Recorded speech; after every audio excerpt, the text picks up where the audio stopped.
This is a HausHill original podcast. Yeah, this album is dedicated to all the teachers that told me I never amount to nothing. So good, baby, baby. See you chunks on top. Thou shalt not hate. It was all a dream. I always hear this story, and this story sticks with me. And I actually heard this person say it, and that's Quincy Jones. He didn't make Thriller till he was 50. He had records. Quite a few. Right? But when he made Thriller, the whole spectrum changed. Now, I take that same motto because look what he had to work with, and look what I got to work with. Everything that I couldn't do back then, I can do today because everything is available to me. Thriller could come in a different type of way. It's not the size of it, it's not what it sells. You know, those things are once of a lifetime, but it's about the moment. What got me in the door was me just loving music and me just doing what I think the world needs, at least a part of it. You know what I'm saying? So I feel like now I'm not competitive. I embrace all newness because it just makes me better. You know, when I see something like, oh, I didn't know you can do that, then I'm like, oh man. And then, you know, people share information. Information is key. And these young producers really be knowing how to flip the computer and the sounds that I might not be savvy about, but hear it, but they're gonna show me the way how to do it. And I'm like, all you gotta do is that. It's like, so now I love to collaborate. Everybody got a strength. Somebody might do 808s, amazing. And then there's this guy who know how to make warped sounds that sound different from anybody else. So you put all that, you put what I do, you put that all together, now you got a masterpiece. Do you know when you make a hit record? No. And I'm glad I don't, because I used to, oh, that's a hit, that's a hit. And when you get caught up into that, it's like a spirit that comes with that. And it's like an arrogancy, you know what I'm saying? So I try to stay away from that because I got caught up into that. And when you get caught up into that, you just kind of like slack on your music. You slack on and you just take it for granted. And you think you something that you're not. The beauty of a hit is not knowing it's a hit, but you know it feels good. You know what I'm saying? So sometimes it's like you kind of can feel it, but it's always good to just be humble and just be like, you know, just love the music that you created. You know what I'm saying? And let it be. That's what got me to this point. Is I knew it was a feeling, and everybody was like, that ain't it. I'm like, yes it is. That's the one.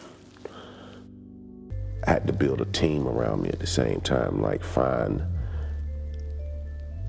what I'm good at and find what I'm not good at. And now I have that core base around just like I envisioned, and I'm growing just as well as they growing.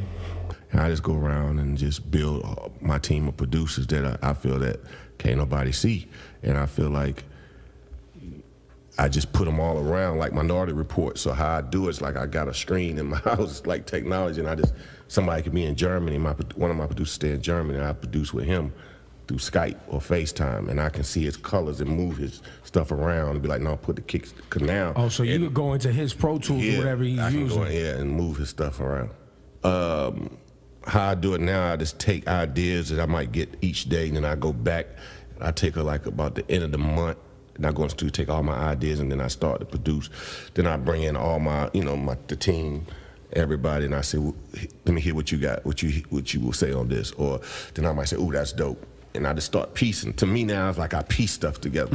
Like I like piecing great quality of stuff, because you get so much bundle of great material, you know, from lyrics to sounds. So you gotta, like, for me, it's like, all right, I say, Blaze, do your part. Okay, we should tweak that. Tweezy, do your part.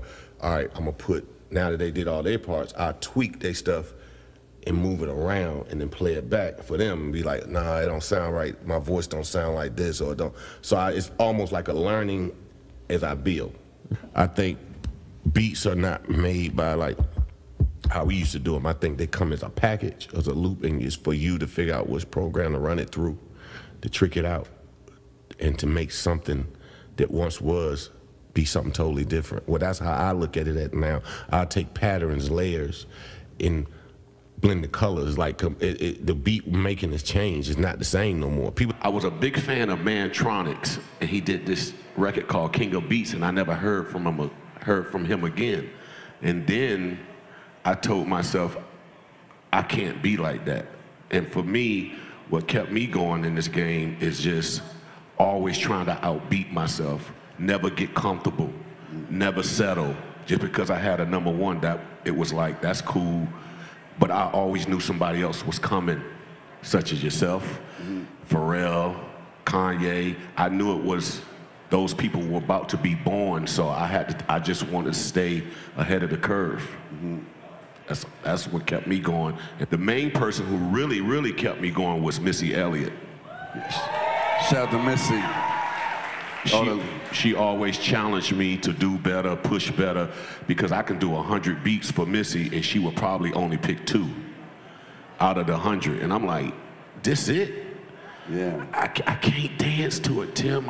You know, she had to see the vision to my music, so it pushed me to even go harder, even though I got frustrated because some things I thought was great, she didn't. She pushed me to say, nah, that's not great, that's just good. And then when I did something that was great, she'd be like, now that's great. Right. You just have to have faith in yourself. I see a lot of people, because they get that word no, they give up. And you might hear no for a whole year. So what? Do you stop? Nope. No, you gotta keep going. You know, you might say, oh, the internet don't work for me. Okay, it will work. Just like Swiss said, everything is about a season. It might not be your season, but that don't mean that you just don't stop. You understand? Like, you cannot stop. If you love it and you know you have a talent at it, I might don't like it the first time I hear it. I have came back to people 6 months from now, and I'm like, okay, you ready now. But it's a lot of things about being ready. Your spirit has to be ready. Your energy has to be ready. So when you come in a room, your energy is right. If your energy right, you gonna pop. I just feel like it's all in God's time. But you cannot quit. Yeah. You have to fall down and get back up. Never think that you're bigger than the music. Never take your gift for granted. And I believe that I got caught up into the hype and everything always being big. And that was my first, to me, setback. It had great records up there, but I wasn't used to something not selling my expectations. And I just learned to say, be humble, keep working, don't ever get satisfied. That's my first biggest disappointment for me, because not because the record didn't sell, it's because of the ego that I caught with the success before that. So I learned that, okay, you can't get an ego. You gotta know that you're gonna have some failures. But do you love music enough to get back up, to keep going? And I loved it enough, and I kept it going. Don't isolate yourself. Join in. You never know what you can make with somebody else. Somebody else can bring greatness out of you. You can bring greatness out of them. I just want to elaborate on that.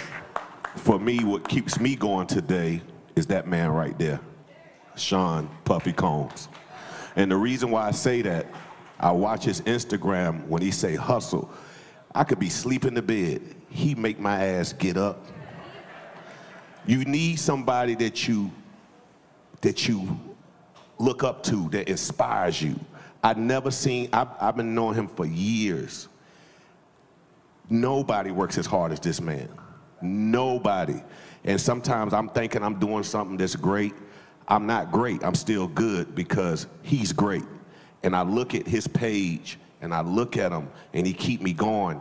He's like my college. I go to the Sean Puffy Combs College, you know, because you always have to have that work ethic. And his work ethic is unmatched. And for me, That's what keeps me still going to this day. Find somebody that inspires you when you don't feel inspired. You gotta find that person, because you're gonna feel like days you're gonna quit.